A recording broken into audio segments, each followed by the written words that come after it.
Salve, salve galera! Eu sou o Luan Matheus, sou UX Designer e esse é o Papo de UX. Neurociência, psicologia cognitiva, vieses, você sabe o que tudo isso tem a ver com Behavioral Design? É exatamente sobre isso que vamos conversar hoje aqui nesse episódio. E para somar comigo, eu convidei uma pessoa que já esteve conosco aqui no Papo de UX.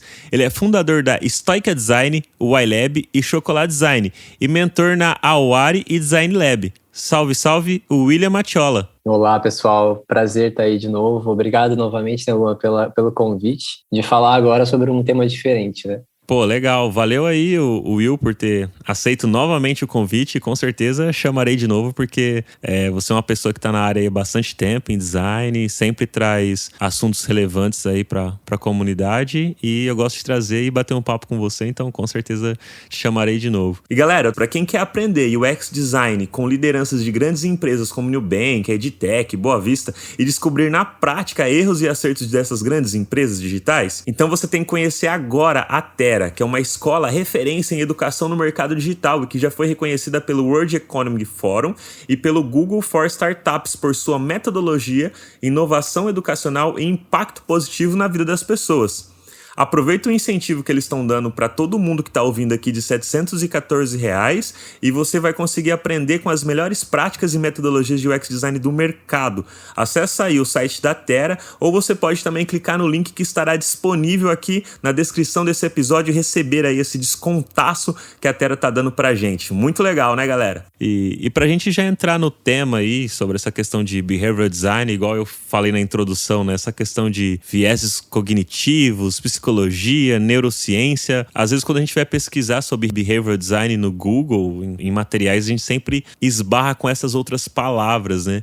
O que de fato é Behavioral Design? Quando a gente fala Behavioral Design, o que é? É todas essas palavras que eu disse? Ou essas palavras que eu disse são categorias, sei lá como que chama, né? Eu tô perguntando porque realmente eu não sei. Porque quando a gente pesquisa sobre isso, é tanta informação e é uma área tão pouco estudada e explorada, eu acho que dentro do universo de design, hoje em dia, né? Está se falando mais sobre isso, mas ainda eu acho que é muito pouco explorada.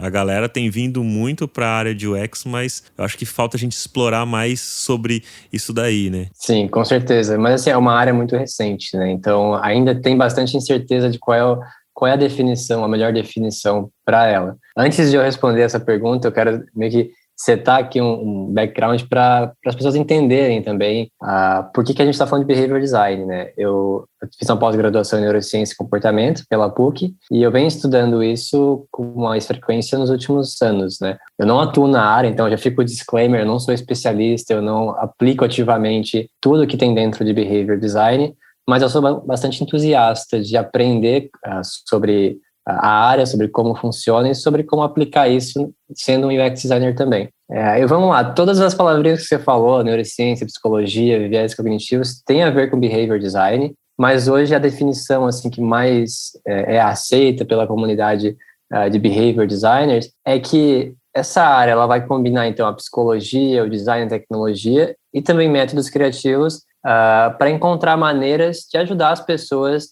através da experimentação de soluções inovadoras, a mudar algum tipo de comportamento, né? Pode ser qualquer tipo de comportamento e pode ser para qualquer tipo de área também. Behavior Design não se limita somente ao digital, né? Ele pode ser físico, ele pode ser na área da saúde, na área da política, pode ser para grandes empresas, pequenas empresas, porque, querendo ou não, todas essas organizações são feitas por pessoas, e pessoas têm comportamentos. Então, Behavior Design vai se utilizar desse conteúdo gerado, por exemplo, pela neurociência, né, que estuda ali a parte mais de como o cérebro funciona, a psicologia de como as pessoas lidam consigo mesmas. Vai pegar todo esse conhecimento acadêmico e vai tentar aplicar num campo mais prático, né? Basicamente, é isso. Claro, tem outras definições, né? Algumas pessoas dizem que, por exemplo, behavior design é um entendimento sistemático de como as pessoas pensam, né? E como elas tomam decisões. Então, decision making é um termo que vocês vão ver muito, porque a gente sempre está lidando com pessoas tomando decisões para múltiplas coisas, e aí que entram os comportamentos e os vieses também. Vieses, para quem não sabe, são meio que falhas no nosso cérebro, né? Por exemplo, a gente tem heurísticas e vieses, né? Heurística é uma maneira quase automática de o cérebro fazer algum tipo de atividade, porque você meio que automatizou isso. Você sabe que se faz A, B e C para completar alguma coisa. Isso é heurística, ela vai te ajudar. Agora, um viés é quando essa heurística não funciona perfeitamente. Quando você se deixa levar por alguma influência externa ou por alguma coisa que você achava que era a melhor opção, mas na verdade acabou te ferrando, né? Então, existem mais de 200 viés hoje em dia e cada vez cresce esse número. Eu acho que, para finalizar essa contextualização, o Behavior Design, além de tudo isso, ele é uma abordagem para a resolução de problemas, assim como o design também é desde o seu princípio, né? Só que ela vai usar insights dos campos de Behavior Economics, que começou de lá, inclusive, para desenvolver soluções de design que vão mudar comportamento para melhor, né? Porque entra a parte ética também do design, que a gente não quer entrar no dark patterns, né? De fazer as pessoas se enganarem propositalmente. Acho que essa seria a definição, assim, completinha para a galera que nunca ouviu sobre Behavior Design. Bacana, Will. E você falou aí sobre a questão dos vieses ser como se fosse uma falha da forma como a gente pensa alguma coisa. Ou, na verdade, a gente toma um comportamento com base em fatores externos. Então, a heurística é algo que a gente pensa e já está meio que mapeado no nosso cérebro como fazer tais ações e a gente consegue fazer aquilo de forma automática. Por exemplo, sentar num carro e dirigir um carro, que as pessoas até falam sobre isso, né? Pô, eu dirijo o meu carro que eu nem vejo que eu tô dirigindo. Eu posso beber, ficar alcoolizado e pegar o carro que o meu carro vai sozinho, já sabe como é que faz o caminho, né?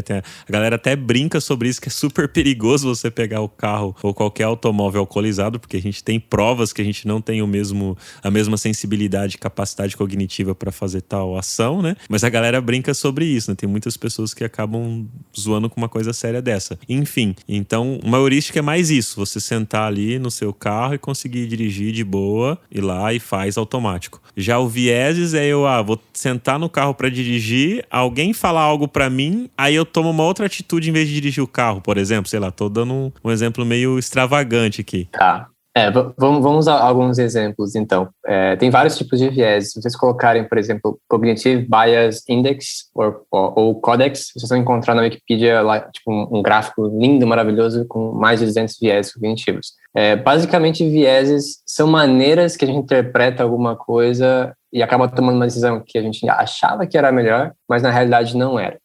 Por exemplo, viés de confirmação, né? A gente vai procurar por notícias, vai procurar por conteúdos que vão reafirmar aquilo que a gente já acredita ser verdade. Então, assim, não quer dizer que é verdade, mas pelo nosso cérebro gostar do que é familiar, a gente vai procurar coisas que se relacionam com o que a gente gosta, né? Com as opiniões, com temas políticos, com, enfim, N coisas que vão confirmar a nossa opinião. Isso é um viés cognitivo.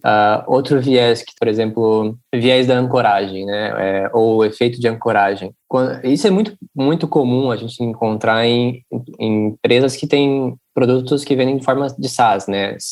Software as a Service. Geralmente na página de preço, vocês vão encontrar algumas colunas de preços, né? E a gente consegue ancorar a percepção que o usuário tem de quanto vale cada plano e criar meio que uma narrativa de qual a gente gostaria que ele escolhesse. Por exemplo, a ancoragem funciona assim, você vai ancorar o plano básico, sei lá, sendo no preço, por exemplo, de R$20. Aí você vai ter o plano médio custando 30 e você vai ter o plano Pro custando 100. A pessoa, ela vai olhar assim, um plano Pro custa 100, eu não vou usar todas as coisas que tem aqui e é muito caro para mim. O plano básico é R$20, mas não tem tudo aquilo que eu gostaria. O plano médio é o perfeito e é só R$10 a mais que o plano básico. Qual das opções vocês acham que as pessoas vão escolher? A grande maioria vai pelo plano médio, porque você consegue ancorar os preços nas referências que você tem ao lado, né?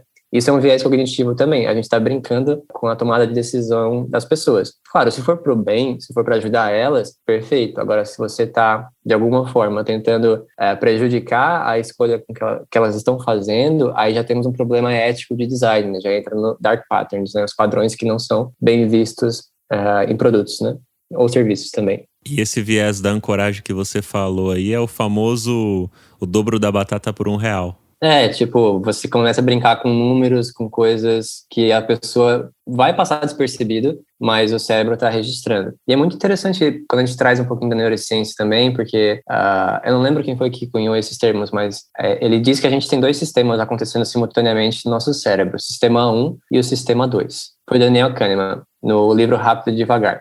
O sistema Ele é mais automático, mais rápido, instintivo. Então é quando a gente toma as decisões sem pensar direito. E aí é onde acaba acontecendo esses viéses cognitivos. Porque a gente está reagindo simultaneamente com as coisas que estão acontecendo. Já o sistema 2 é um sistema mais reflexivo. A gente vai parar, vai analisar a situação e vai tomar uma decisão muito mais racional, né? O exemplo que ele dá é o sistema 1 é como se fosse o Homer Simpson tomando decisões.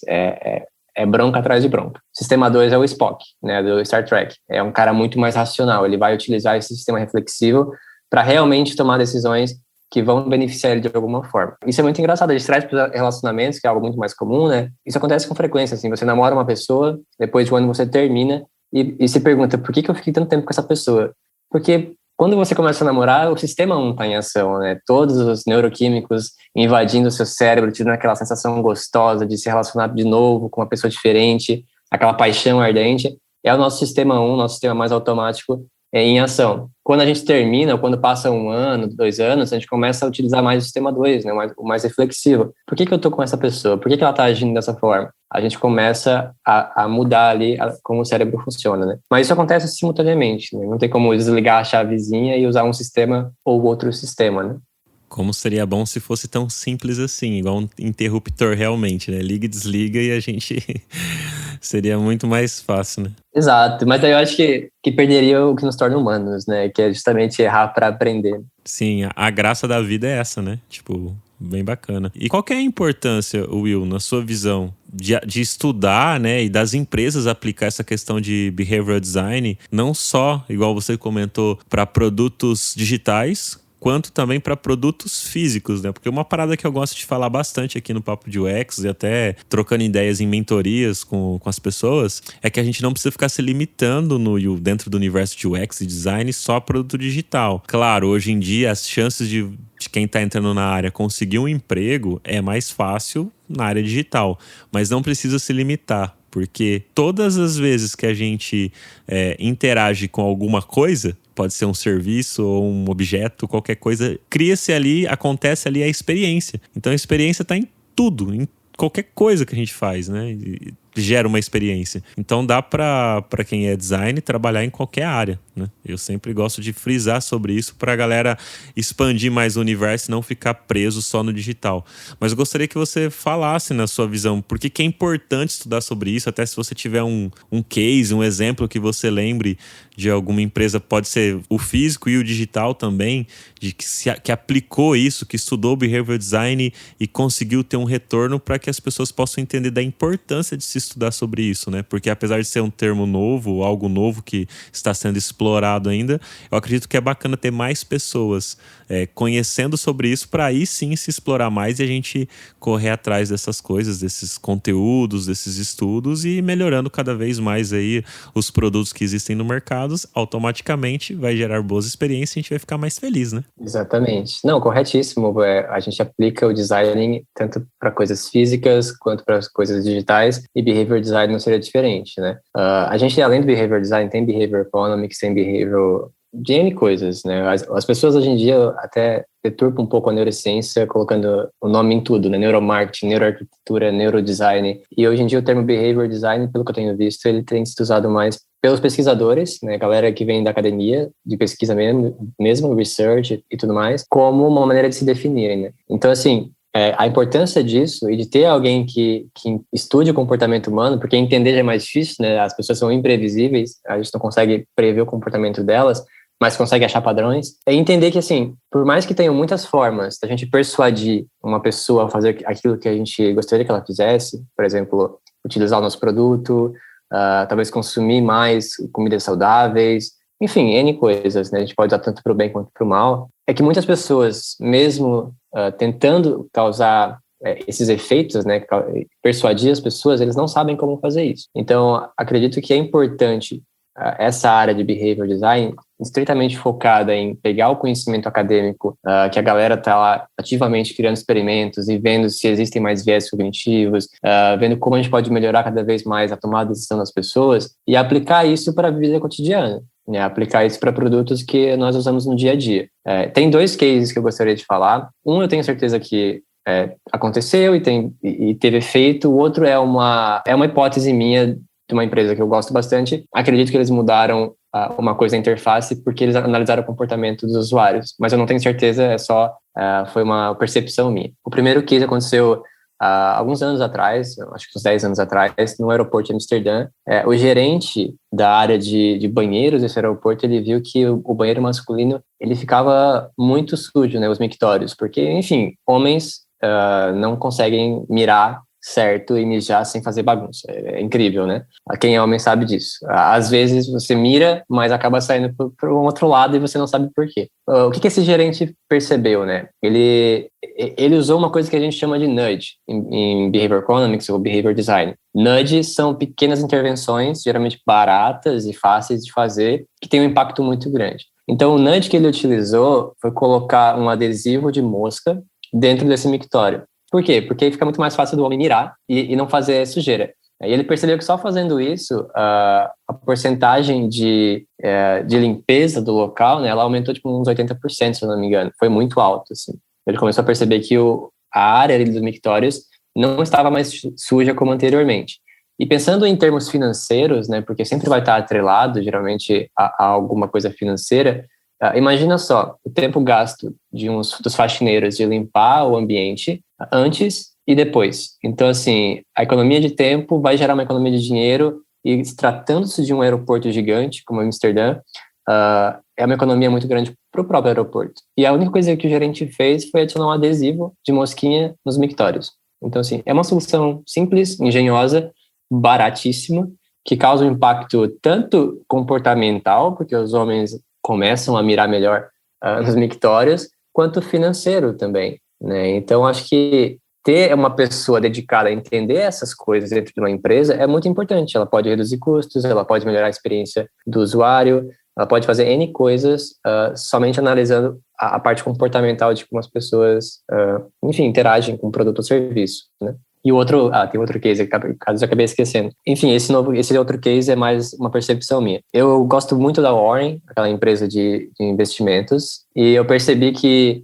eles tinham um gráfico para mostrar a evolução do teu patrimônio e investimentos dentro da plataforma, que ficava logo na visão geral. Só que a discrepância de distância entre os itens do gráfico ali, né, a coluna vertical e horizontal, a vertical principalmente, era muito grande. Então, dava a impressão que se tivesse uma alta, você tinha um ganho muito grande. Mas se desse uma baixa, mesmo por mais pequena que fosse a baixa naquele dia, dava a impressão de que você tinha perdido muito dinheiro. Porque a variação entre um número e outro era muito grande. A distância entre um número e outro era muito grande. O que eles fizeram nessa nova versão? E foi uma mudança muito sutil, assim. Eles diminuíram um espaço entre uma média e outra, né, deixando o eixo zero ali, próximo, por exemplo, de 10 mil e 10 mil próximo de 20 mil. Então, a percepção que os usuários têm quando acontece, sei lá, uma baixa no mercado, a bolsa de valores caiu 10%. Cara, 10% na distância que eles estão usando agora é uma quedinha, entendeu? No gráfico anterior era uma queda gigante. E a pessoa se desespera, né? O investidor que começou a investir agora, talvez ele não tenha estrutura emocional para ver uma queda muito grande do seu patrimônio, né? Pô, ele tá lá ralando, botando dinheirinho mensalmente e do nada ele vê que perdeu, tipo, 10 mil reais. Assusta. E quando as pessoas estão assustadas, elas tomam decisões errôneas. Aí entra os viés cognitivos novamente. Então, eles devem ter visto isso. E tem pessoas dedicadas na Warren para analisar comportamento, especialistas nisso. Acredito que eles perceberam que isso era um incômodo para os usuários. A maneira como eles percebiam o gráfico de evolução do patrimônio. E mudaram. E eu, pessoalmente, assim, sabendo disso, mesmo estudando Behavior Design, eu me sinto muito mais confortável hoje de ver aquele gráfico, porque quem investe sabe, né? De junho do ano passado até hoje, cara, a bolsa desvalorizou mais de 20%. E assim, é o teu patrimônio descendo 20%. É uma grana absurda, sabe? E eu me sinto mais tranquilo agora com aquele gráfico lá. Eu faço investimentos também na bolsa, mas eu geralmente vou olhar mais os números mesmo, não fico olhando tanto o gráfico, porque na que eu uso, né, no aplicativo que eu uso, o gráfico às vezes realmente cai bastante, assim, igual você falou, né? Dá aquela falando, nossa, cara, tipo, e cai e ainda fica vermelho, mostrando que tá negativo, você fala, meu Deus do céu, perdi tudo, né? E você vai ver, você não perdeu tudo, né? Se eu olhar desde quando eu entrei, assim, comprando ações pra esse ano de 2022, igual você comentou aí, que caiu pra caramba, eu perdi um pouco do meu patrimônio, mas era do meu patrimônio que eu já tinha lucrado. Então, o meu capital total ainda tá intacto, sabe? Mas de qualquer forma, quando você olha só pelo gráfico, por ser uma queda muito grande, realmente assusta. E como você falou, pessoas que acabaram de entrar nesse jogo, digamos assim, de investimento, caiu tudo, pô, vou arrancar fora meu dinheiro. E aí é onde perde mais dinheiro ainda, porque a gente tem que ter bastante estômago para esperar, porque cai e uma hora vai subir. Não são todas, lógico, se fosse tão simples assim, todo mundo era milionário, né? Mas a grosso modo é assim, você tem algumas ações que é só você esperar que uma hora ela volta a subir de novo, né? Algumas empresas são mais sólidas também, né? Por mais que são voláteis, elas são empresas sólidas. Vai cair e subir, mas não é uma empresa que vai quebrar do dia pra noite, né? Tipo, não é tão simples assim isso acontecer. Poxa, e que bacana que você olhou esse comportamento, e legal que você falou a respeito de, eu sei que é assim que funciona e mesmo assim eu caí nisso, né? Tipo, a tua sensação era ruim. E para as pessoas que não sabem, então, deve ser muito pior. Claro, com certeza. É aquele lance, né? Por mais que você saiba o efeito ainda te afeta. Porque não tem como fugir, sabe? É a maneira como a gente enxerga o mundo, a maneira como a maioria das pessoas se comportam, né? Por exemplo, o comportamento de manada é muito isso, né? As pessoas adoram a fila, as pessoas adoram ir com a maioria, adoram pertencer a grupos. Tudo isso são vieses e efeitos observados por pessoas que se dedicaram a entender isso. E aí me veio um outro case à mente. Eu não lembro nomes, me desculpem por isso. Eu sempre esqueço quem que fez o estudo, de onde que foi. Eu só lembro do contexto geral. Mas esse estudo foi bem interessante. Ele aconteceu num evento e eles queriam entender o comportamento das pessoas na hora do café, desse evento. E eles tinham... E os experimentos dentro do behavior sempre acontecem com um controle e o que eles vão experimentar, né? É randomizado, então, assim, é bem interessante porque é bem científico. E eles tinham, então, no café, 2 opções de comida, maçãs e brownies, né? O brownie era um bolinho inteiro e as maçãs eram maçãs inteiras também. Eram 2 dias de evento, então eles poderiam comparar, eles tinham essas variáveis, né? As comidas e o tempo, né? Então, eles podiam comparar, durante esses 2 dias, como é que as pessoas se comportavam no café com esses alimentos. No primeiro dia, eles ofereceram a maçã inteira e o brownie inteiro. E eles perceberam que as pessoas preferiram mais comer o brownie, né? Eles preferiram comer mais o brownie, porque, enfim, era mais prático, né? No outro dia, eles fizeram o seguinte, eles cortaram as maçãs em pedaços e deixaram expostas lá, e cortaram o brownie pela metade e ofereceram uns pedaços também, né? Antes era inteiro, agora era cortado ao meio. Eles perceberam que fazendo essa pequena mudança, as pessoas consumiram no segundo dia muito mais maçãs do que brownies, né? E aí tem 2 vieses que entram em ação nisso aí. O primeiro viés, o efeito, é que as pessoas elas preferem coisas por unidade. Então, assim, um brownie inteiro é uma unidade.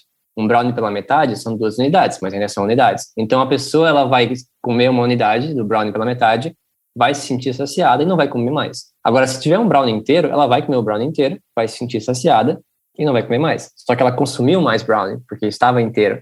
E agora ela consumiu metade, mas ainda assim era uma unidade. Então, eles perceberam isso. O outro também foi, se eu não me engano, viés da disponibilidade. Eu não sei se é esse viés, mas quando você apresenta as coisas de uma maneira mais simples, mais disponível, as pessoas elas tendem a aceitar de uma forma mais fácil. Uma maçã inteira, comparado com pedaços de maçã, é muito mais difícil de comer. Você tem que usar os dentes com muito mais força, você depois tem que descartar o caroço da maçã, tem que achar um lixo para fazer isso, é muito mais oneroso. Agora, se tudo está cortado em pedaço, cara, você pega os pedaços, come de maneira muito mais simples e às vezes acaba consumindo mais. Então, assim, a maneira como você apresenta as coisas influencia, a maneira como você disponibiliza as coisas influencia, tudo influencia. E analisar como essas influências acontecem é o trabalho de um behavior designer, né? Isso foi bem interessante. E você está falando aí sobre o trabalho de ser de alguém. De quem seria a responsabilidade de cuidar sobre isso? Você fala que seria, no caso... vamos levar mais agora também para o lado de produtos digitais. Hoje a gente tem ali o designer, tem o estrategista, tem o research. De quem que seria a responsabilidade? Seria tipo um outro cargo que teria que ter dentro de uma squad ou de um time, enfim, para estar olhando isso? Ou não precisa? Pode pegar algum designer ali, alguma dessas áreas, pode ser qualquer uma ou uma em específico que tenha mais afinidade com essa questão de pesquisa, talvez um pesquisador, não sei. Como que você enxerga isso de quem seria a responsabilidade e ter esse papel dentro do time ali para olhar para isso? Porque a forma como você está me falando é uma parada que eu vejo que seria importante ter também dentro dos times hoje em dia alguém que olhasse para isso, porque são tantas frentes para se olhar na hora que a gente vai criar um projeto, que às vezes a gente aplica essas coisas, né, esses vieses ou essa forma de como o usuário está pensando, como as pessoas vão pensar a usar aquilo que a gente está projetando, a nossa solução, mas não é olhada focada nisso, né? É uma coisa assim, eu sou um UI designer aqui, eu vou criar uma tela para um produto SaaS e tem os preços e eu já acabo criando meio que uma ancoragem ali sem querer, entendeu? Porque meio que eu vou no automático, falo, e se a gente colocar um valor aqui próximo do segundo, fica mais fácil para a pessoa comprar. E a gente está fazendo essa ancoragem, mas a gente nem sabe disso, né? Então não está sendo estudado. Então, por isso que eu estou perguntando de quem seria o papel e se é importante ter realmente só uma pessoa olhando para isso. Você comentou que na Warren, que chama aí do aplicativo que você usa, Warren, que você usa esse aplicativo aí, eles têm pessoas especialistas que só fazem isso, tipo, são designers que só olham isso, é assim que funciona lá? Cara, pelo que eu sei, lá, não sei se ela ainda está lá ou ela já migrou para a empresa, mas ela é especialista em comportamento, assim, ela vem da academia, né, ela vem das áreas mais hard science, assim, de fazer pesquisas, de fazer um research mais acadêmico e tal.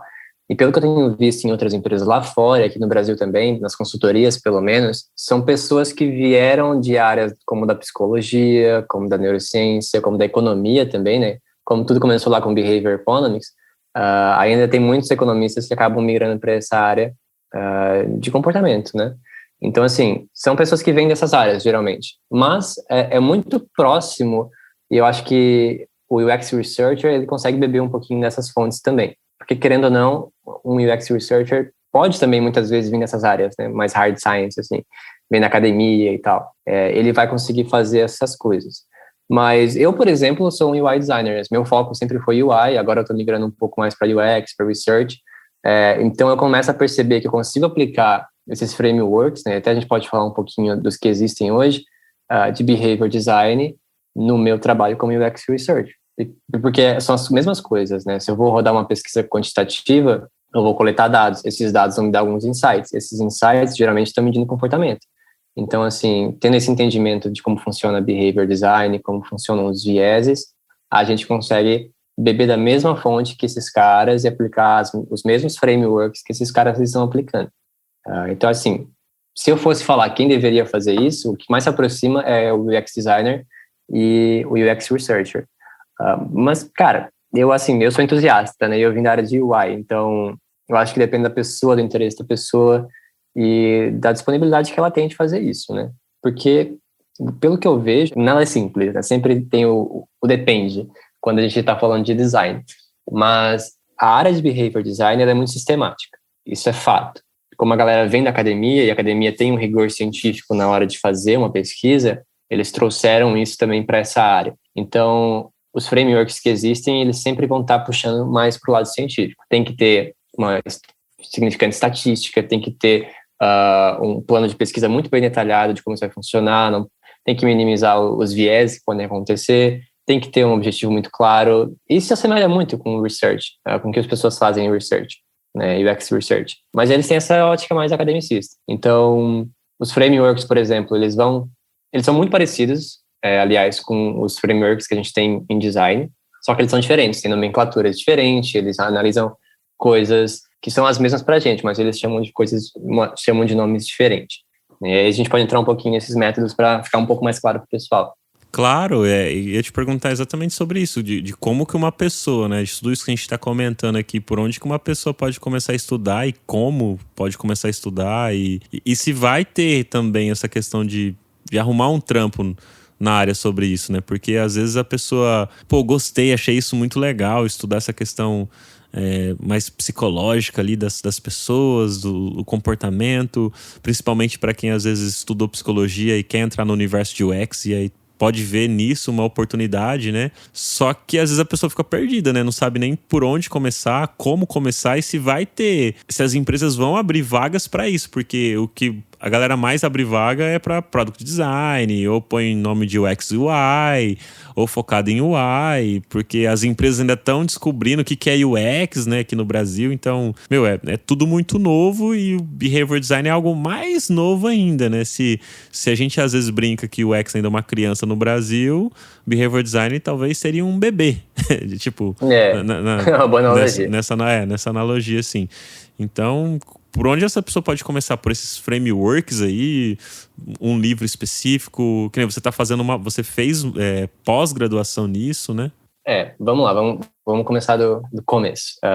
Sobre as pessoas que vêm de áreas diferentes e podem utilizar o conhecimento, né? Tem um caso bem interessante acho que é André de Souza, ele grava Nerdcast, ele é psicólogo, ele fez especialização, acho que em neurociência e tal. Eu não sei em qual empresa que ele tá, mas ele estava, na última vez que eu vi, no Spotify, trabalhando como um behavior designer lá, né? Trabalhando com essa parte de entender comportamento e criar experimentos para afetar o comportamento dos usuários no Spotify. Então, essa galera que vem da psicologia, da neurociência, pode trabalhar com design e aplicar esse conhecimento. Esse é um dos fatos. Como que uma pessoa começa a entender todo esse universo, né, que ainda é um bebê, se for colocar na escala das nomenclaturas, né? Eu acho que a base seria o livro Nudge, né? O livro Nudge, ele é um bom livro para começar porque ele te dá ali a primeira percepção de como que o comportamento funciona. O Nudge, ele foi escrito pelo Richard Thaler, se eu não me engano, e o Cass Sunstein. É um economista e um cara mais voltado para advocacia, assim. E eles viram que as pessoas se comportavam de maneiras estranhas, e aí escreveram esse livro aumentando, né, apresentando na realidade o conceito de nudge. Depois, cara, hoje em dia tem muitas consultorias de design, de behavior design, de behavior economics, essas áreas correlatas, né? Eu posso citar aqui para vocês, deixa eu ver. Tem o Irrational Labs, que é uma consultoria. Aqui no Brasil também tem uma consultoria de design comportamental. Aqui no Brasil, cara? Tem alguns núcleos. Tem uma consultoria focada nisso? Tem. Eu só não lembro o nome, mas tem. Se vocês pesquisarem, existe. Pô, mas é interessante, né? Porque na minha cabeça aqui não fazia ideia que existia uma empresa focada nisso, só específico para comportamento, assim, voltado para o design, cara. É bem legal, cara. E fico surpreso e feliz, né? Porque isso abre mais as possibilidades. Porque na minha cabeça aqui, igual essa pergunta que eu fiz pra você, é por conta que as pessoas podem falar, pô, às vezes tá tão difícil entrar numa área de como UX, como Product Design, imagine como Behavior Design. Será que vai ter a abertura para isso, né? Mas aí você tá comentando sobre que o Spotify tem uma área específica para isso, que uma pessoa trampava lá ou trampa lá, então, olha que da hora, né? Hoje em dia eu tenho certeza absoluta que toda empresa grande tem times de psicólogos e outras áreas ali para estudar comportamento. Cara, imagina, o Facebook, ele é o rei de influenciar comportamentos, né? A Netflix também, cara, o nível de personalização que a Netflix chega para fazer com que a pessoa passe mais tempo dentro da plataforma é absurdo. E eles só conseguem medir isso analisando a maneira com que cada usuário se comporta. Então, é por isso que a minha recomendação vai ser diferente da tua recomendação, que vai ser diferente da recomendação do fulano ou ciclano. Porque eles analisam o comportamento e conseguem entregar coisas muito mais personalizadas, né? Eu não tenho dúvida, assim, tem várias empresas que utilizam pessoas dedicadas a analisar comportamento. O pessoal de Data Science também analisa lá os dados quantitativos, né, para entender como é que a pessoa se comporta. Enfim, várias áreas bebem dessa área comportamental, né. Mas para os incautos, para as pessoas que querem começar, tem alguns bons livros e alguns bons sites que as pessoas podem começar a seguir, tá? Falando de livro, tem o Design for Behavior Change. É um livro bem prático. Esse cara aqui, eu vou falar do framework dele depois, ele fala passo a passo, assim, como que funciona, do início ao fim, todo o processo de mudança de um comportamento, né? Como é que pode aplicar isso na sua empresa ou organização. É bem interessante, é um livro bem prático, bem fácil de ler. Infelizmente, só tem em inglês. Então, assim, o pessoal que não entende a língua vai ter que dar uma ralada aí para poder ter acesso a esse livro, tá? Tem outro livro que é interessante, não é um dos melhores, hoje em dia tem muita crítica a respeito dele, que é o Hooked. O Hooked, ele foi escrito pelo Nir Eyal, eu não sei pronunciar o nome dele, mas enfim, ele te mostra lá várias coisas que tangem essa área comportamental, e o nome do livro é Hooked, é fisgado, né? É como você fisga usuários, focado assim para produtos digitais, só que tem bastante crítica porque ele te apresenta muitas ferramentas para você fazer merda, né? Ele não tange a parte ética, por exemplo. Então é um livro que tem sido bastante criticado hoje em dia. Empresas, tem a The Decision Lab, que é uma consultoria lá fora. Eles criam muito conteúdo, então quem quer entender um pouquinho mais sobre viés cognitivos, na The Decision Lab encontra muitas coisas lá, artigos inteiros, assim, pegos de artigos científicos e transformados em artigos mais palatáveis para a galera que não tem saco para ler um artigo científico. Só que, assim, tudo em inglês, tá, pessoal? Infelizmente, é uma área nova e a maioria dos conteúdos são criados lá fora, assim como todas as outras coisas, né? A gente tem, aí falando mais de websites agora, tem o Choice Hacking. Esse Choice Hacking é muito legal, eles fazem análises, eles fazem curadoria de conteúdo, eles têm newsletter também. Então, é bem interessante para se manter atualizado com as coisas que estão acontecendo nessa área.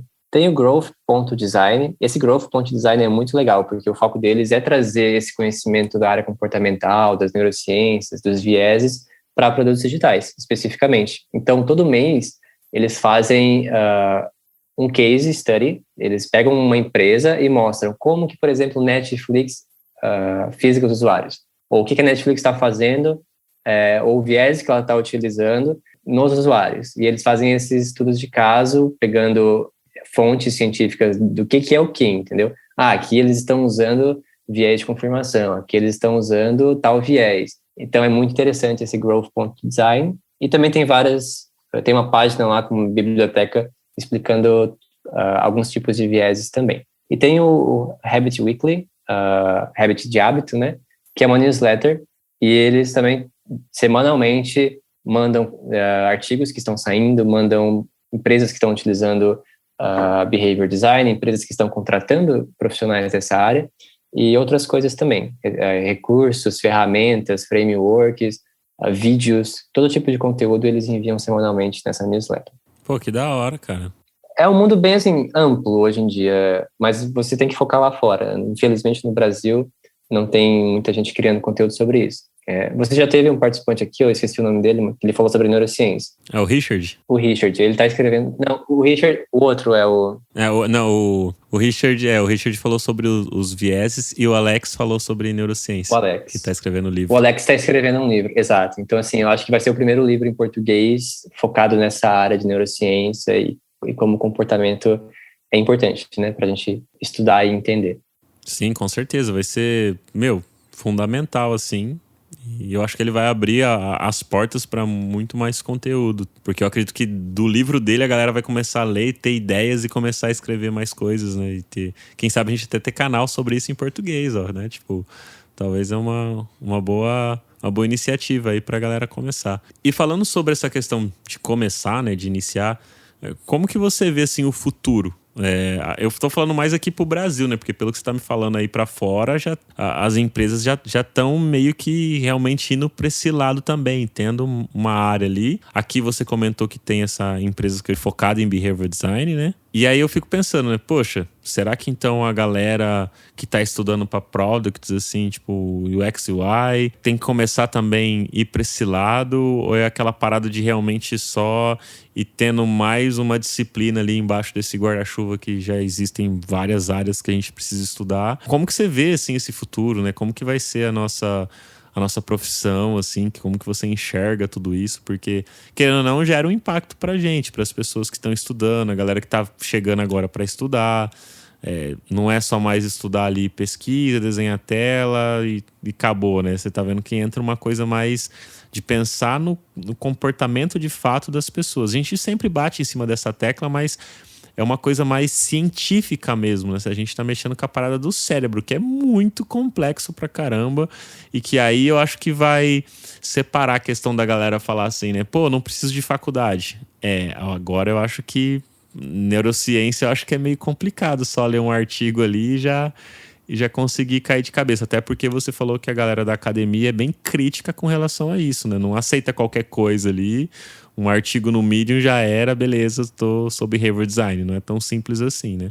Sim, total. E, inclusive, quando você vai ver uma vaga de emprego para trabalhar nessa área, eles geralmente pedem especialização, mestrado, doutorado em áreas que tangem esse lado. Então, psicologia, economia comportamental, áreas que têm correlação com esse tipo de vaga. Não é qualquer, tipo, designer que quer trabalhar com isso e vai conseguir uma vaga fácil. Tem que ter uma especialização, tem que ter um entendimento um pouco mais profundo de como as coisas funcionam. Isso foi um dos motivos de eu ter feito essa pós, né? Eu não sei para qual lado ainda eu vou seguir no futuro, mas eu já estou preparado caso aconteça. Então, isso foi um pouco estratégico da minha parte. Eu achei que a empresa brasileira que foca nessa consultoria de economia comportamental, que é basicamente eles usam de todo esse material acadêmico para ajudar empresas e organizações, até, enfim, na política, na saúde, em outras áreas do Brasil, né? Se chama In Behavior Lab, aqui no Brasil. E eu cometi um erro. Eles têm um blog sobre economia comportamental em português, tá? Então, a galera que quer começar a ler algumas coisas lá, é só pesquisar economia comportamental no Google que vai aparecer, o primeiro resultado é o blog deles. Sinceramente, assim, eu não acredito que seja uma área para todos. Eu acho que um UX designer pode continuar fazendo o que ele faz, um UX researcher pode continuar fazendo o que ele faz. Eu acho que é um adendo, sabe? E super importante, mas é um adendo que, sabe, é uma ramificação da área que você quer seguir no futuro, por exemplo. Eu gosto muito agora da área de research, e eu sei que behavior encaixa muito bem com isso. Então, é meio que eu estou adicionando algo para a minha experiência. Mas um UX research pode muito, sei lá, ao invés de behavior design, pegar a etnografia, entendeu? Ele pode colocar outros adjacentes ali para trabalhar junto. Mas, como eu disse, é uma área que cada vez mais vai ser necessária porque tudo gira em torno de comportamento. As pessoas têm comportamentos diariamente, inconscientemente e conscientemente. Então, entender sobre isso é uma vantagem competitiva, querendo ou não. E é perigoso também, né? Como eu falei, entra a parte ética, e aí isso pode ser bem prejudicial quando a empresa não tem uma ética muito boa, né? Como a gente viu, por exemplo, naquele escândalo lá do Facebook, utilizando dados das pessoas para influenciar votações políticas. Tudo isso são pessoas que entendem de comportamento usando isso para o mal, né? Para alguém querer, sei lá, influenciar comportamentos errôneos, né? Eu acho que é interessante a área, mas também tem esses pontos que tem que ser levados em consideração. Com grandes poderes, há grandes responsabilidades também, né? Com certeza. É clichê, mas é a realidade. Não tem como fugir disso, né?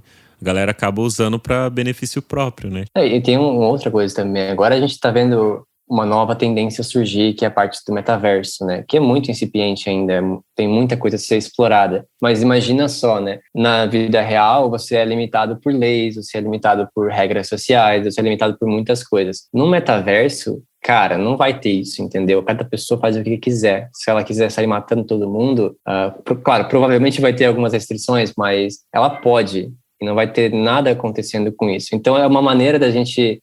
É um novo nível comportamental. Como é que as pessoas, com essa liberdade e com essa descentralização que eles tanto pregam, e que eu não concordo muito, vão se comportar num mundo onde tudo é possível? Onde eu posso ser um lobisomem e sair mordendo todo mundo, por exemplo. É bizarro, entendeu? E pessoas que se dedicam a entender isso vão ser fundamentais, principalmente para essas áreas novas que estão surgindo. Cara, e o que eu entendo aí, igual você tá falando do metaverso, é como se fosse meio que um GTA, sabe? Assim, se eu parar pra pensar ali, tipo... recentemente eu comprei um Play 5 ali pra jogar de final de semana. E eu comecei a jogar GTA, assim, porque eu lembro que eu tinha jogado na época que tinha Play 4, assim, né? Tipo, cheguei a jogar algumas vezes, mas eu não tinha mesmo o jogo, só joguei na casa de amigos, assim. E aí eu falei, pô, vou comprar pra ver como é que é. E a galera, tipo, você joga todo mundo online, né? E aí você tem as suas missões pra você fazer ali e tal, né? Sei lá, roubar uma grana de um lugar, pegar um carro de volta, trazer pra uma garagem. Só que quando você joga online com um monte de gente, a galera invade a sua missão pra te matar só pra você não concluir sua missão. Sacou? Tipo, então também tem uma lei ali, só que é uma lei de mentirinha, né? E a galera parece que gosta de fazer isso. Tipo, não deixa você fazer sua missão. Eu até achei meio chato isso. Falei, poxa, não tem graça. Porque aí eu tento fazer minha missão porque eu quero jogar o meu jogo, apesar de ter com um monte de gente online, né? Mas eu queria só fazer minha missão aqui de boa, sem ninguém me atrapalhar. Eu não vou atrapalhar a missão de ninguém, mas só quero fazer a minha.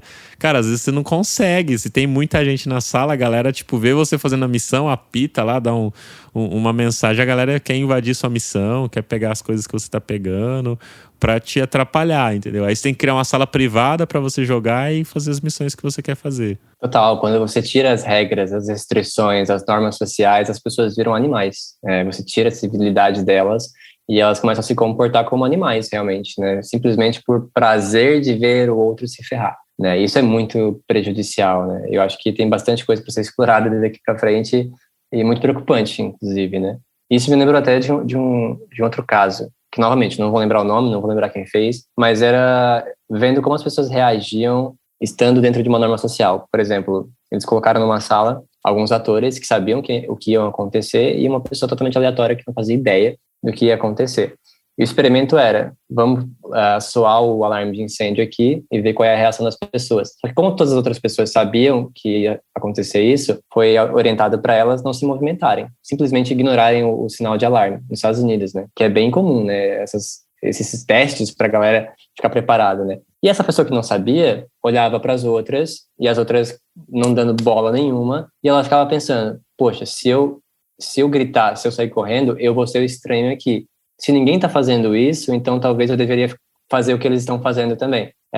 E aí eles pegaram, numa outra situação, essa pessoa que passou por essa situação continuou na sala e veio uma nova pessoa que não sabia do que estava acontecendo. E aquela pessoa que passou pela primeira vez começou a se comportar igual aos outros, porque ela entendeu que a norma social daquele lugar ali, né, o que todo mundo estava fazendo, era não dar bola para o alarme de incêndio. E as pessoas novas que iam chegando e, tipo, olhavam sérias assim, vocês não estão ouvindo, vocês, tipo, não vão sair, vai que a gente vai morrer aqui. E mesmo com a chance de morrer, poder ser verdade, né, o alarme de incêndio, elas não saíam da sala. Porque as pessoas se comportam da mesma maneira, muitas vezes, com que a maioria se comporta, né? Comportamento de manada, cara, é visível quando isso está acontecendo. A gente consegue ver a situação acontecer. Esse do efeito de manada eu acho engraçado quando eu vou pegar ônibus e o ônibus, as cadeiras são numeradas e você já comprou e você tem o seu lugar, você não precisa ficar na fila, tipo, não precisa ter fila, tipo, porque tá numerado, se você entrar por último, entrar primeiro, teu lugar tá lá. Tipo, não vão te vender a menos ou no lugar que você já escolheu, porque é numerado, sabe? E eu acho até engraçado porque a galera começa a formar fila, sabe? Tipo, antes do ônibus às vezes até chegar. Não é uma parada assim, pô, formar fila pra entrar porque não entra dois de uma vez, aí beleza. Mas não, formar fila antes do ônibus chegar pra entrar primeiro ali, pra... Sabe, tipo, e aí como um forma fila, o outro vai entrando, embocando um atrás do outro, igual você falou. E realmente é real isso, assim. Quando eu vejo, eu acho engraçado, sabe? Porque eu fico observando esses tipos de comportamento, assim. O manada é o mais comum, né? Que tem, que uma pessoa faz e a galera começa a replicar. E até tem uma frase, não lembro também de quem, que fala o seguinte, que o certo é o certo mesmo se ninguém estiver fazendo. Então, que nem nesse caso, talvez o certo, na minha concepção, era bater o sinal de alarme, correr e fazer alguma coisa. Porque realmente pode estar pegando fogo. É melhor pecar pelo excesso de olhar se não está realmente pegando fogo do que deixar pegar fogo e morrer todo mundo, sabe? Então, e aí o certo seria fazer isso, mas a galera não fez, e ninguém fez. Aí vai falar, pô, então ninguém tá fazendo, não é o certo. Não, o certo ainda existe, ele tá ali, só que ninguém tá fazendo por um comportamento de manada. É por isso que o sistema 1 e o sistema 2 é a mais pura verdade. Naquela hora, o que estava agindo era o sistema 1, beleza. O que eu faço? Eu vou fazer o que os outros estão fazendo. Se a pessoa tivesse usado o sistema 2, né, a parte mais racional, ela ia pensar, não, peraí, foda-se que eles vão ficar aqui, eu vou sair porque eu preservo a minha integridade física, tá ligado? Então, é bem isso. Mas as pessoas se comportam de maneira estranha, né? Tomadas de decisões são completamente, muitas vezes, na realidade, são irracionais, né? São do momento. Eu fiz porque deu vontade, é aquela velha desculpa. É muito louco, mas é bacana falar sobre isso. E Will, antes da gente finalizar, deixa uma dica aí, um conselho de tudo isso que a gente comentou sobre behavior design que você acha importante aí para quem tá iniciando na área, às vezes não se sentir perdido com mais esse assunto, mais esse esse termo aí que a pessoa tem que estudar. Ou para quem também já está na área há algum tempo e achou da hora esse assunto e quer estudar, às vezes quer fazer uma pós igual você. Graduação, de fato, sobre esse assunto específico não tem, é mais focado em pós-graduação mesmo. O mestrado, o doutorado na área, né? Eu não sei, pelo menos eu não sei uma graduação nesse nível, né? Eu não saberia te dizer. Mas, cara, é uma pergunta boa, assim, a dica, né? Porque eu estou justamente nessa fase de tentar entender como aplicar tudo isso no meu processo de design, né? Então, no momento a dica que eu vou dar para vocês é a dica que eu estou usando para mim mesmo, né? Para quem trabalha com research, já com UX design, já está meio caminho andado. A única coisa que basta mudar ali de visão é que tipo de framework você vai usar. E aí a gente linka com o que eu deixei passar lá um pouquinho atrás de falar sobre os frameworks de behavior, né?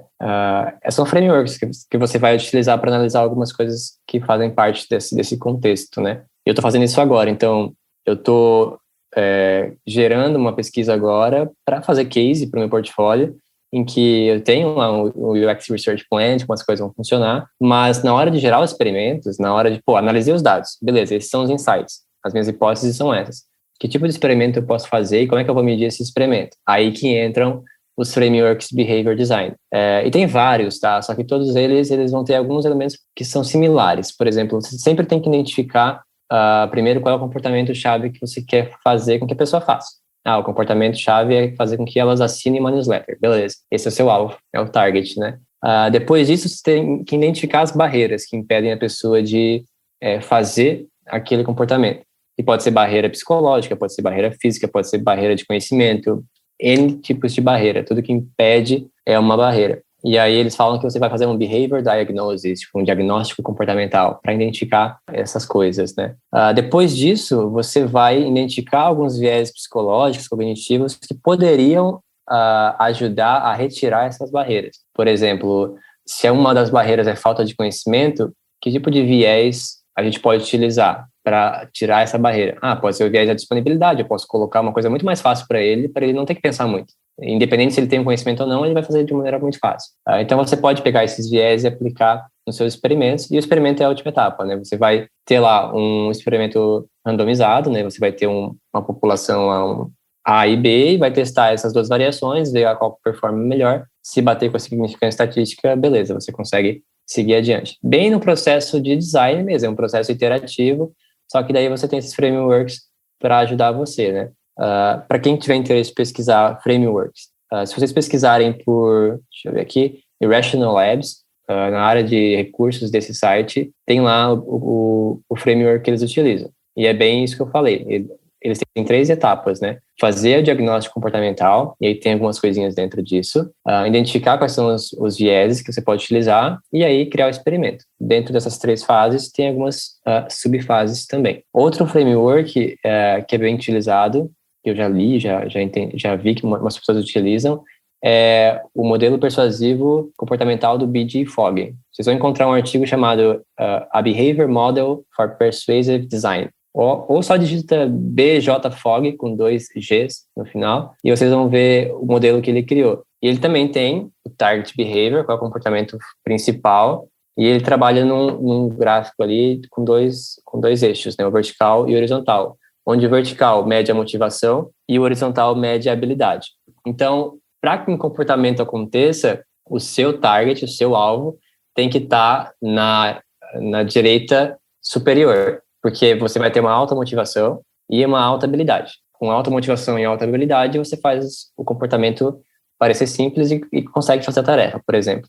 Agora, se você tem uma alta habilidade, mas uma motivação baixa, talvez você não vai se sentir motivado, por exemplo, para assinar uma newsletter. Então, essa é uma barreira. Como é que eu quebro essa barreira para fazer com que uma pessoa ganhe motivação, mesmo tendo habilidade, para com que ela assine aquela newsletter, por exemplo. Então, esse modelinho é bem interessante. E aí ele explora nesse artigo as maneiras de como trabalhar com ele. Outro modelo, que aí está naquele livro que eu falei anteriormente, Designing for Behavior Change, que é super prático, ele tem 2 frameworks, um chamado, são acrônimos, né? Um chamado Create e outro Decide. No Create a gente tem várias etapas, deixa eu pegar aqui. É como se fosse um funil. Você no Create, o C é Kill, enfim, é o que você observou ali, né? Kill é é a deixa, como se fosse alguma coisa que você observou para aquele comportamento acontecer. Depois você tem a reaction, que partiu daquilo. Você tem a evaluation, então a avaliação daquela reação. Você tem a habilidade, que é aquilo que a gente viu no outro ali, se a pessoa é capaz de fazer ou não. Você tem o timing, que é, será que o tempo é ideal? Será que ela deveria fazer isso em tal hora? Você tem essa percepção de tempo, e você tem a experiência em si. Então, é uma espécie de funil. Aí, identificando todos esses pontos dessa primeira etapa, você vai para o próximo framework, que é o Decide. Aí o Decide define o problema, explore o contexto, craft the intervention, né, que vai seguir o acrônimo, né? Aí cria a intervenção, implemente a solução, determine o impacto e faça a avaliação dos próximos passos. Então, assim, é muito prático e não é tão difícil de entender. Ele disponibiliza, inclusive no site dele, um e-book ensinando todas essas etapas do começo ao fim. O que eu vou utilizar na minha pesquisa agora, eu ainda não decidi. Eu estou na fase de coleta de dados, entender melhor o comportamento e quais são as barreiras que estão impedindo deles fazerem o comportamento-chave que a gente está traqueando. E aí, depois disso, eu vou ver que tipo de framework se encaixa melhor, porque, enfim, existem inúmeros, e aí depende de cada projeto, depende de cada situação, o melhor framework para utilizar. Pô, que bacana, Will. E depois você conta pra gente aí qual que você usou, porque se você... Acredito que você vai escrever um artigo sobre isso, acho que vai ser bem bacana pra dar uma luz pra galera, né? Inclusive, tipo, pô, porque você ainda nem escolheu qual framework você tá coletando os dados. Será que é melhor realmente escolher o framework depois, né? Também escolher antes de coletar os dados? Pelo que você tá me falando, eu acho que é melhor escolher depois, porque você vai ter mais insumo e mais dados pra tomar a decisão de qual ferramenta escolher pros dados que você conseguiu coletar, né? Sim, eu vou escrever um estudo de caso no meu portfólio. Quem quiser acessar é williammatiola.com. Bota meu nome no Google, vai aparecer o portfólio lá. Eu vou escrever esse estudo de caso. E assim, eu acho que, por exemplo, consultorias que trabalham com economia comportamental, com design comportamental, eles têm o próprio framework que provavelmente eles vão usar em todas as situações. Mas por sermos designers, eu, você e quem está ouvindo aqui, a gente sabe que tudo depende. Então, depende do contexto, depende do produto, do serviço, do budget, depende de muitas coisas. Então, acho que a gente tem essa característica de, cara, vamos decidir à medida que está avançando, né? Processo iterativo. A gente explora, aprende e muda. Então, eu vou seguir por essa linha. Mas se eu tivesse uma consultoria, provavelmente eu utilizaria o framework da consultoria.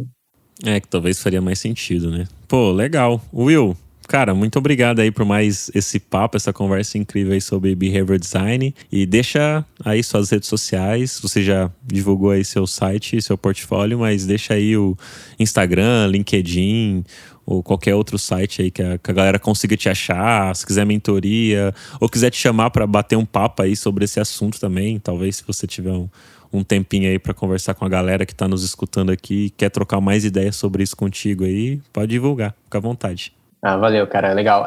Se vocês pesquisarem pelo meu nome, William Mattiola, em qualquer rede social vocês vão me encontrar, porque eu faço questão de ser early adopter para pegar o arroba, porque tem outro William Mattiola na região aqui, eu não vou perder para ele. Essa é a minha competição interna.